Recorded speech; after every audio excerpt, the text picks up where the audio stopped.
So far on my channel, I've tried to avoid clout chasing. By that, I mean I've stayed away from clickbait like politics, spending time analyzing what prominent people have said, or don't trash brands that make lousy products, and have generally tried to talk about subjects that unite the shooting and concealed carry end users by providing a little bit of helpful information. But it seems like the Second Amendment supporter base might just be going through a natural evolution right now, where one side could even wonder why the other exists, and to be honest, that's bound to happen. Even world religions eventually tend to divide into different sects and denominations at some point, and once again, the use of generic labels by shooters directed at other gun owners who see issues differently is starting to be a thing. Of late, I've noticed the increasing use of the term Fudd. Personally, I love the term. Moreover, I'm old enough to have known plenty of real Fudds back in the day. But the more I hear it, the more I'm starting to think it's getting overused. So, as a point of reference, let's consider the most current definition of the term Fudd as the following. The term originated from Elmer Fudd, the bumbling, shotgun-wielding hunter from Warner Brothers Looney Tune cartoons, and it paints a caricature of a gun owner who is narrowly focused on traditional hunting or sport shooting while being dismissive or even hostile towards other aspects of gun ownership, particularly those tied to self-defense or tactical firearms. The hallmark of a Fudd is their willingness to support gun control measures for these non-sporting firearms as long as their own hunting or recreational guns remain untouched. A Fudd might say things like, "No one needs an assault rifle to hunt," reflecting a belief that the Second Amendment is primarily about preserving their specific interests rather than a broader right to arms for self-defense or resistance to tyranny. And it is this definition that sets Fudds apart from more modern Second Amendment advocates who see all firearms as protected under the Constitution. To be clear, not every hunter or traditional sports shooter is a Fudd. In fact, it's more about the attitude, not the gear, that defines them. A deer hunter with a lever-action rifle who also champions concealed carry isn't a Fudd, but one who'd gladly trade away concealed carry rights to keep their shotgun is. In fact, here's a little self-assessment test to check your Fuddness level. If your gun safe is full of wood stocks but no polymer guns or electronic optics, you might be a Fudd. If you'd gladly sell out concealed carry laws for a couple of extra boxes of shotgun shells, you might be a Fudd. If you think suppressors are for assassins just to make silent kills in the dark, you might be a Fudd.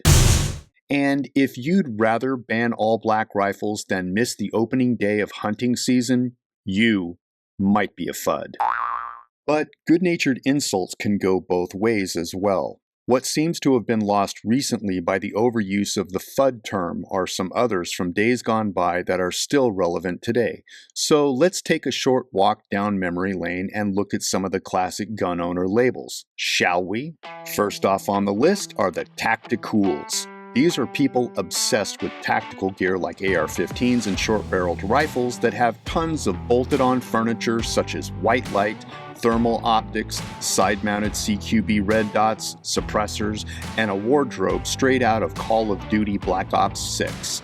These are people who were never in the military or law enforcement, but seem to always have a favorite doomsday scenario they are planning for. Tacticoolies are seen as shooters who are overcompensating for something, while they prioritize looking badass over practical skills like basic gun handling safety and accuracy. Next on the list are mall ninjas. Now, there is an origin story on this one that is worth scouring the web to find.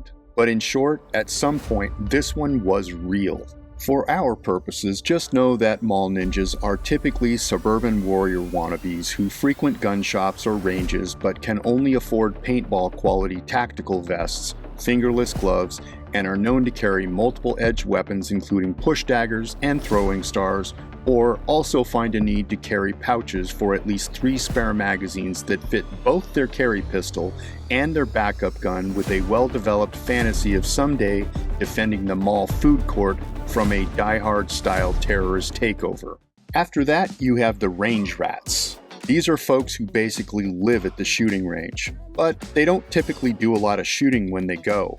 Most of their time is spent introducing themselves to random shooters and then critiquing people's gear and performance without ever being asked. A range rat can be a good shot, but if you bump into one out in the wild, you'll correctly assess their outstanding personality trait as doofus. And that's the list. So, as you can tell, Fudds aren't the only characters in the clubhouse, my friends, and to be honest, if you exercise your Second Amendment rights at all, you might see a little bit of yourself in some of those terms and be able to smirk about it. Which brings me along to my final point. All of this teasing by silly labels may add up to being another reason why the Second Amendment is a sacred and essential American right. Because even in such an inherently dangerous endeavor like the right to keep and bear arms, when the humor is being blasted in our own direction, our tent is big enough to house any citizen who chooses to exercise their gun rights for their own reasons, provided they don't trample on anyone else's as well. Simply put, we American citizens who keep and bear arms can still take a joke. And that's it. So, thanks for watching, and we'll catch you right back here next time on Ranges, Backstops, and Berms.